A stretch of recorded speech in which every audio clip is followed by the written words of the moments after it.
malaikat Munkar dan Nakir itu dia membawa, yaitu adalah alat pukul, yaitu mitrokoh, itu palu dari besi, untuk memukul siapa saja yang kemudian tidak mampu menjawab pertanyaannya.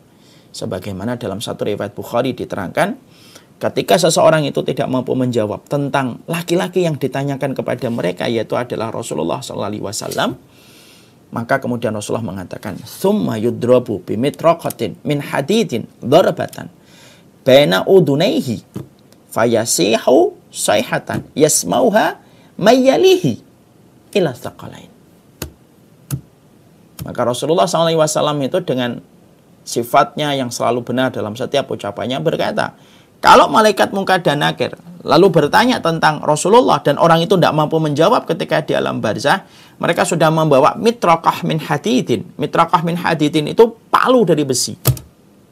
Nah, tentunya yang sesuai dengan besarnya malaikat. Kan tadi kita mengatakan malaikat kuat, berarti palunya itu sesuai dengan kekuatan yang dimiliki oleh malaikat.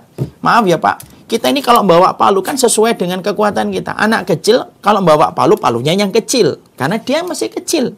Atau terkadang palunya palu plastik, karena dia kalau mau bawa palu besi, dia nggak kuat.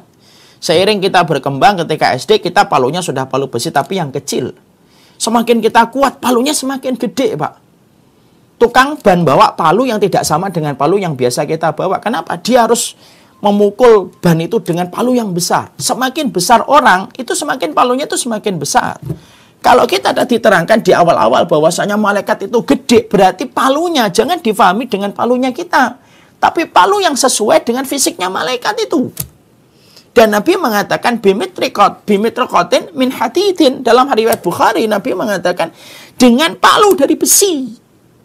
Yang mana kalau orang itu tidak bisa menjawab ketika ditanya, mata qulu fi hadza rajul, apa yang kalian tahu tentang laki-laki ini? Ketika dia mengatakan pada saat itulah kata Rasulullah, summa yudrabu bimitraqatin min hadidin baina udunaihi, di antara dua telinganya. Kepala berarti. Kan Rasulullah mengatakan baina udunaihi, di antara dua telinganya. Di antara dua telinga itu berarti kepalanya. Fayasihu sayhatan yasmauha man yalihi ila tsaqalain. Lalu kemudian dia berteriak dengan teriakan yang begitu keras yang didengarkan orang di sekitarnya, kecuali dua, jin dan manusia. Tsaqalain itu artinya jin dan manusia. Makanya sampai kita dapetin ya, para ulama salaf itu Pak, kalau mereka itu ngelewatin kuburan, kadang mereka bawa kuda, kadang bawa binatang, onta, kambing gitu. Lalu mendapati kuda onta mereka itu kemudian bergerak-gerak gitu kalau ngelewatin kuburan, langsung para ulama-ulama dulu langsung berlindung dari azab kubur. Karena apa? Orang-orang itu, dari orang-orang soleh terdahulu itu berkata, jangan-jangan binatang-binatang inilah yang mendengar tentang siksaan azab kubur yang tidak didengarkan oleh dua makhluk, yaitu jin dan manusia. Maaf ya Pak dan Ibu, kadang-kadang hewan itu lebih sensitif pendengarannya daripada kita. Kalau kekuatan kita ini mendengarkan antara 250 sampai 3000 MHz. Lebih dari itu sudah nggak bisa kita dengar.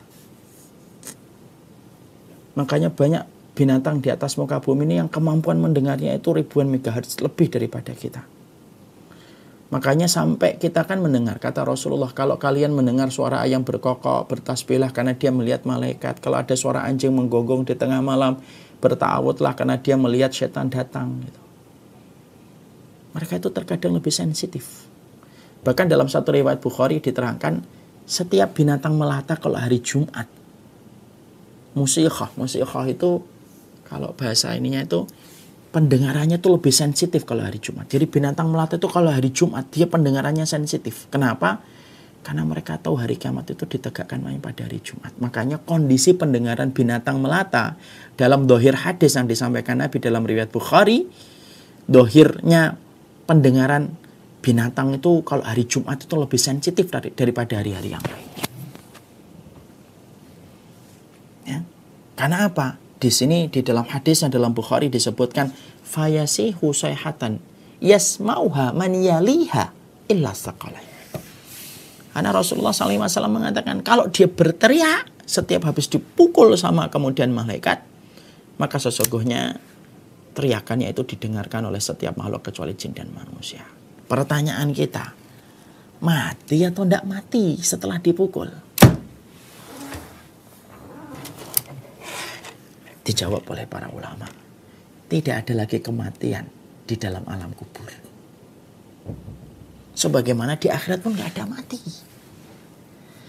Makanya kan kita menjumpai dalam satu riwayat di dalam buku At-Tadhkirah disebutkan, nanti pada waktu hari kiamat ketika sudah ditegakkan padang mahsyar, Allah itu memanggil salah satunya. Siapa yang dipanggil? Al-maut. Ainal maut. Maut mana maut? Maut itu mana? Maut datang diserupakan oleh Allah sebagaimana domba. Ngelewatin sirat kemudian disembelih oleh Allah. Setelah itu tidak ada lagi kematian.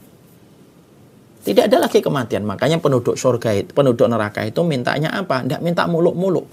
Penduduk neraka itu mintanya mati. Itu pun tidak bisa. Kenapa? Mati sudah ditiadakan oleh Allah.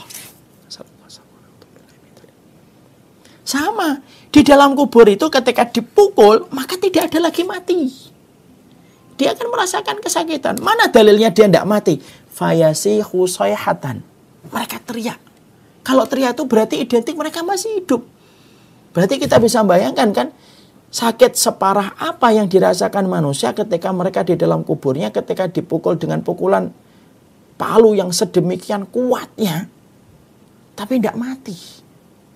Padahal kita sering menjumpai dalam kehidupan kita itu, kalau ada orang sering sakit itu sering berkata gini, ya Allah sakitnya, ya Allah lebih baik mati aja. Karena mati itu istirahat sebenarnya. Bagi orang yang menderita sakit-sakit yang berat. Tapi di akhirat tidak ada lagi kematian.